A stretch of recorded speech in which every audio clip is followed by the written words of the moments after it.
Au TEP à tous. Bien-aimés frères et sœurs, j'ai assisté à un débat, enfin j'ai écouté un débat sur les réseaux sociaux où il y avait un professeur d'université au Gabon, un Gabonais, qui était même candidat à l'élection présidentielle du Gabon. Il y avait une Ivoirienne qui était aussi une grande dame de la côte ivoirienne. Il y avait le président Badakani et puis d'autres. La question, c'était... Bon, je résume la question, je ne me souviens plus du terme exact. Mais c'était en quelque sorte, est-ce que on a un avenir dans un partenariat avec la France? Est-ce que l'Afrique, notamment francophone, peut avoir quelque chose, peut continuer à avoir des relations avec la France et qu'elle peut s'en sortir? Le premier à répondre, c'était le professeur. Le professeur des universités. Docteur en ceci, docteur en cela, docteur en... professeur de ceci, professeur de cela, professeur des universités. Hey, mamma mia. Donc il a étalé tous les diplômes là. Maintenant, on répond à la question. Vous savez ce qu'il va vous dire, ce qui va sortir. Il dit que oui, on peut avoir le partenariat avec l'Afrique. Oui, il faut que l'Union africaine soit ceci. Oui, les Nations unies. Oui, nous avons la souveraineté. Oui, ceux qui ne veulent pas la souveraineté, ils ne peuvent pas l'avoir. Oui, mais... Hein? Et je vous dis, c'est-à-dire que quand j'ai écouté ça, je dis, ah, c'est comme ça, c'est ce qu'il enseigne aux enfants, à nos enfants au Gabon. C'est des imbécilités comme ça qu'il enseigne à nos enfants au Gabon.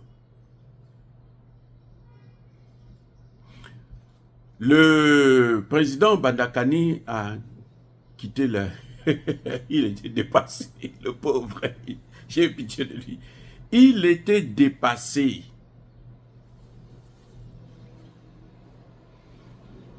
Le partenariat. Est-ce que l'Afrique peut avoir plutôt un avenir dans un partenariat avec l'Afrique? C'est quel avenir que l'Afrique peut avoir? C'était tout. Il est allé, il soutient l'Union africaine, il pense que l'Union africaine existe. Je ne sais pas si ça existe. Bon, pour moi, ça n'existe pas. Il soutient l'Union africaine, la communauté internationale, la France, on peut changer il suffit qu'on demande ce qu'on veut. J'ai dit, oh, professeur. C'est normal qu'on puisse nous critiquer, nous qui avions des diplômes. Vous ne servez à rien. Si vous avez des diplômes. Et l'Afrique, mais les diplômés en Afrique, mais on peut vous les étaler comme ça là, il n'y a que des diplômés. Mon pays, le Congo-Brazzaville, écoutez bien, le Congo-Brazzaville est arrivé à un niveau où on était scolarisé à presque à 100%. 99% des Congolais étaient scolarisés. 99%. Sans partir à l'école. Donc des potentiels intellectuels. 99%. Le Congo, là, est parmi les pays les plus pauvres d'Afrique et du monde.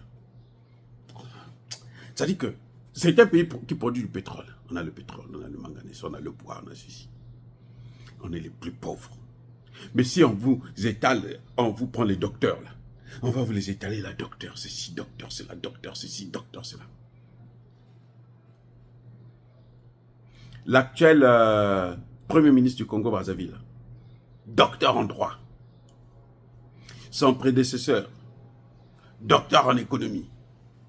Le Congo est super endetté. Le Fonds monétaire international dit la dette est insoutenable. Ce sont des intellectuels qui sont au pouvoir. Ce sont les ministres là. Il n'y a pas un seul ministre là qui n'a pas le bac. Il n'y a pas un seul, c'est-à-dire qu'il n'y a pas un seul ministre qui n'a pas le bac. Mais regardez le Congo. Quand vous appelez les parents, ah nous ici là, Ça fait 2 jours, on n'a pas mangé. Nous, ici, là, on n'a pas les salaires. Nous, ici, là, la pension ne passe pas. Nous, ici, là, ceci. Nous, ici, là, cela. Les intellectuels. Mais c'est normal. Si on leur enseigne, comme ce que j'ai entendu de ce... Je préfère garder le nom, préserver le nom, parce que, bon, il faut quand même respecter notre frère. C'est ça. Oui, l'avenir, l'Afrique a un avenir avec la France, oui. Moi, je dis oui, oui. Mais lequel? Mais de mourir? Si l'Afrique compte sur la France pour avoir quelque chose là, la seule chose qu'ils vont avoir, c'est la mort. La seule chose que l'Afrique peut avoir dans une relation, dans un partenariat avec la France, c'est la mort. Pas autre chose. Ah oui. Là, je suis d'accord avec lui, sauf que lui, il croit que non, c'est le bonheur. Moi, je dis, c'est le contraire. C'est même pas le malheur, puisque c'est la mort, carrément. On n'a pas de souveraineté. Comment vous avez des relations de maître à esclave? Et puis, c'est comme si l'esclave va s'asseoir sur la table avec le maître pour discuter maintenant du business du maître. Ah, maître, vous savez, maintenant là, nous allons travailler comme ceci. Moi, je veux tel ceci. Toi, tu vas prendre ça. Moi, je veux pas. On va faire un partenariat gagnant. Depuis quand? Je vous ai déjà expliqué ça une fois. Mais je vais encore revenir parce que la répétition, c'est très important. Ce n'est pas parce que quelqu'un est diplômé qu'il est forcément intelligent, qu'il a la connaissance, qu'il a la maîtrise. D'ailleurs, je vais vous donner un secret. Quand quelqu'un vous dit « je suis docteur, j'ai un master, j'ai ceci, j'ai cela », posez-lui la question de savoir quelle est ta contribution scientifique dans ton domaine. Tu dis « je suis docteur en économie », non? Quelle est ta contribution scientifique? Qu'est-ce que tu as changé dans le domaine? Qu'est-ce que tu as apporté de nouveau dans le domaine? Ou bien tu récites seulement les livres. Aïe! Il y en a qui ils peuvent te réciter mais des pages entières de Jean-Jacques Rousseau, de Montesquieu, de ceci, Aïe! Tu es même impressionné. Ils te parlent en latin, ils te parlent en grec, ils te sortent de ceci, de... Ouh. Le problème, quelle est ta contribution scientifique?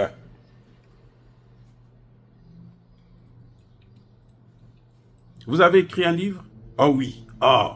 Dans le livre là, il y a quoi de nouveau? Qu'on n'a jamais entendu, qu'on n'a jamais vu, qu'on ne connaît pas, qui apporte, qui élève, qui apporte quelque chose de bon à la société, à l'humanité. Là, vous allez savoir. C'est là qu'on compare maintenant. C'est là qu'on se reste. Ici aux États-Unis, là, si tu n'as jamais publié un livre ou un article pertinent, là, tu n'es pas considéré comme un docteur. Tu es un docteur garage, ici aux États-Unis. Mais quand tu veux qu'on te respecte, là, on sait que, ah, vous savez, c'est telle idée, là, telle théorie, là, c'est lui, là. Là, les gens te respectent. Quand tu passes, là, les gens disent, oui, ça, c'est un docteur. D'autres docteurs ont peur de toi. C'est pas parce que tu vas dire, j'enseigne depuis 50 ans. Et puis, on s'en fout. Il peut enseigner. Tu enseignes quoi? Tu enseignes tes bêtises là? On s'en fout. Enseigne ce que toi tu as appris, ce que toi tu as inventé, ce que toi tu as apporté de nouveau, de bien, qui élève la société. Vous avez vu le professeur Agbou? Vous avez vu le professeur Agbou? Hein? Il a sorti. C'est lui qui a sorti le dossier du céphale encore. Hein? C'est le professeur. Sur le plan économique, il a tout, alors, tout détaillé dans un livre. Tout. C'est-à-dire qu'il n'y a rien que tu peux... Et aujourd'hui, Macron ne peut pas discuter avec des gens comme ça. Il ne peut pas discuter. Les professeurs, les experts français, là, aucun ne peut discuter avec le professeur Agbou.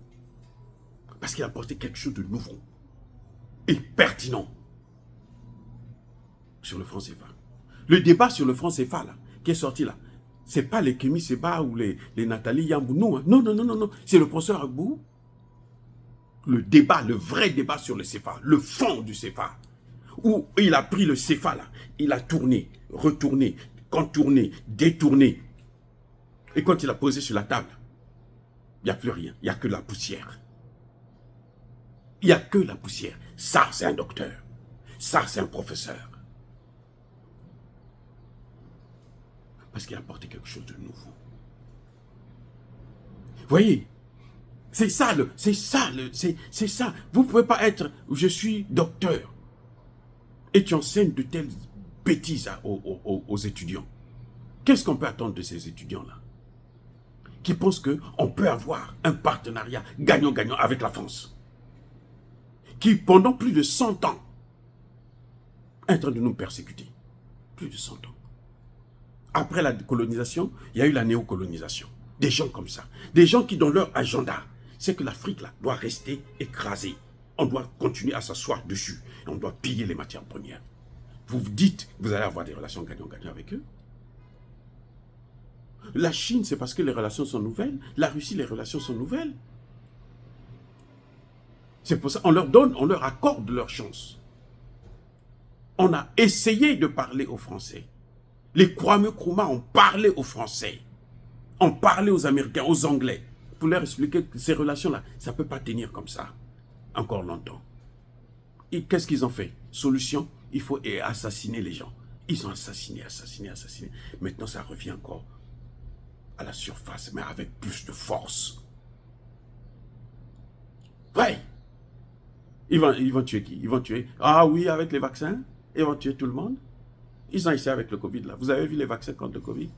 Ça a fait des massacres où? Mais c'est chez eux-mêmes. Aujourd'hui, c'est prouvé. C'est pas moi qui le dis. Bref, on ne peut pas avoir de bonnes relations avec la France. Notre sœur ivoirienne vient nous dire, non, le partenariat, c'est être des partenaires. Quel partenaire? On ne peut pas être partenaire à la France.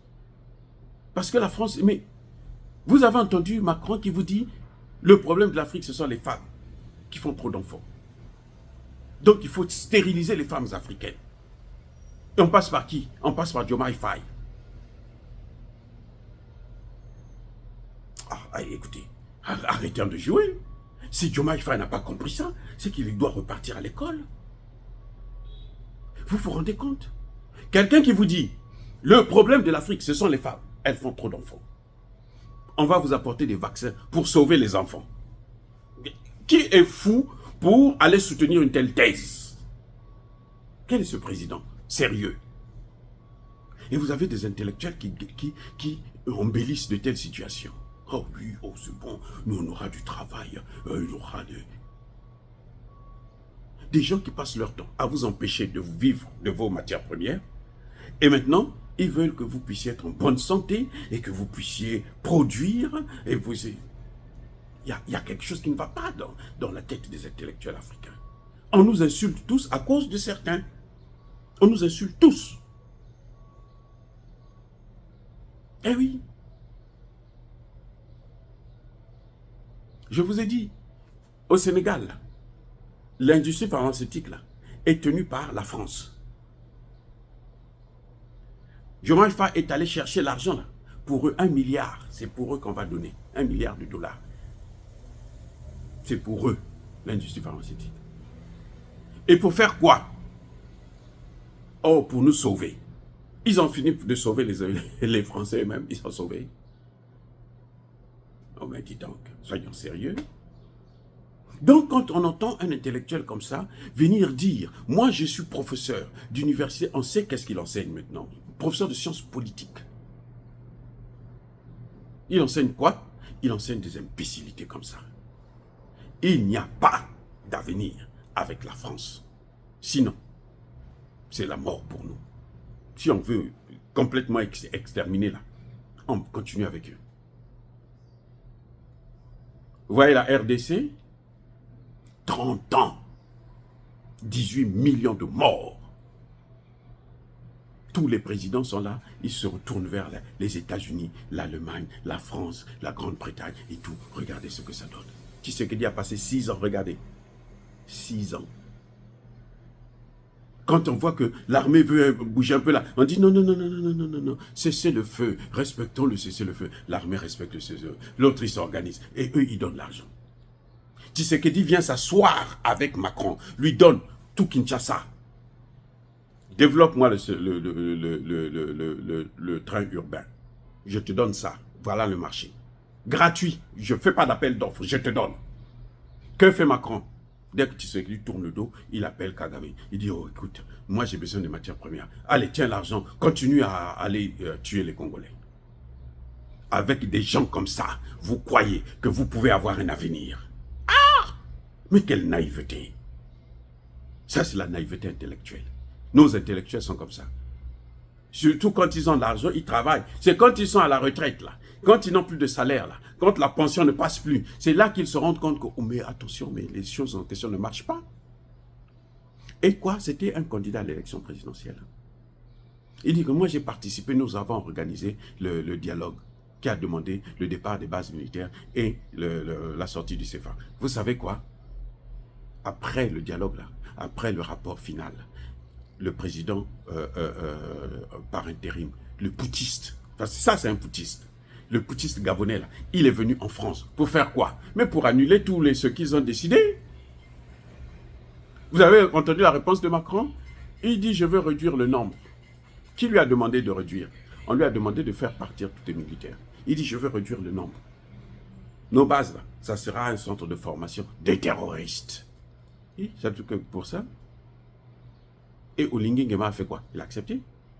Si Olingi Nguema était sérieux, puisque on sait tous qui a gagné l'élection, il devrait donner le pouvoir à celui qui a gagné les élections, puisqu'il a pris le pouvoir parce que le président a triché. Donc donne maintenant le pouvoir à celui qui a gagné. Il dit non, il garde ça. Écoutez, avec des gens comme ça, vous croyez qu'il y a un avenir. Regardez au Tchad ce qu'ils viennent de faire. On a fait exploser le dépôt d'armes. C'est qui? Mais ce sont les Français. Pourquoi? Mais parce que ils savent qu'ils sont sur le chemin du départ. Il faut affaiblir cette armée et puis on envoie les rebelles. Vous allez voir, bientôt la rébellion va reprendre avec des forces. Parce qu'ils n'ont plus... On a détruit le dépôt d'armes. C'est pour paralyser le système. C'est ça, justement. Avec des gens comme ça, on ne négocie pas. Il faut rompre les relations. Il faut rompre les relations. Ce n'est pas eux qui nous ont mis au monde. Ce n'est pas eux qui nous ont créés. Celui qui nous a créés, c'est Dieu. On négocie avec Dieu. Voilà. Donc quand j'entends de telles choses, ça me donne la chair de poule. De savoir qu'un professeur, avec plus de 20 ans d'expérience, il enseigne des choses comme ça. Que nous sommes souverains. C'est nous-mêmes qui ne voulons pas. Nos dirigeants ne veulent pas. Oui, nous avons des dirigeants, comme Alassane Ouattara et autres. Mais ces dirigeants-là, ce sont eux qui les amènent au pouvoir pour une mission donnée. Voilà comment ils ont fait avec Bassirou. Bassirou CEDEAO. Qui l'a amené? Mais ce sont eux qui l'ont amené. Ils l'ont amené. On a manipulé la population. Ce qu'on appelle le terrorisme médiatique. C'est ce qu'on a vu là au Sénégal. On a manipulé la population jusqu'à amener Bassirou au pouvoir. Et maintenant, Bassirou va faire ce qu'eux, ils demandent de faire. Et on dit qu'il est élu démocratiquement. Mais en fond, il est élu occidentalement. Avec des gens comme ça, vous pouvez faire des partenariats gagnant-gagnant. Mais c'est pas possible, les gars. C'est pas possible. Oh, dire cela, c'est inciter à la haine ou à la violence. Non, il y a ma colère, il y a ma lèvre. Encore une fois de plus, bien-aimés frères et sœurs, je persiste et je signe. Soyez bénis. Soyez abondamment bénis par le Dieu des Kémites et par nos ancêtres angélisés. Mais que tous ceux qui persécutent le continent africain, le pillent et le déstabilisent, qu'ils soient noirs, blancs, chinois, arabes, juifs, indiens ou qui qu'ils soient punis, maudits, foudroyés, neutralisés, écrasés, effacés par le Dieu des Kémites et par nos ancêtres angélisés. Vive l'Afrique éternelle. J'ai dit et j'assume.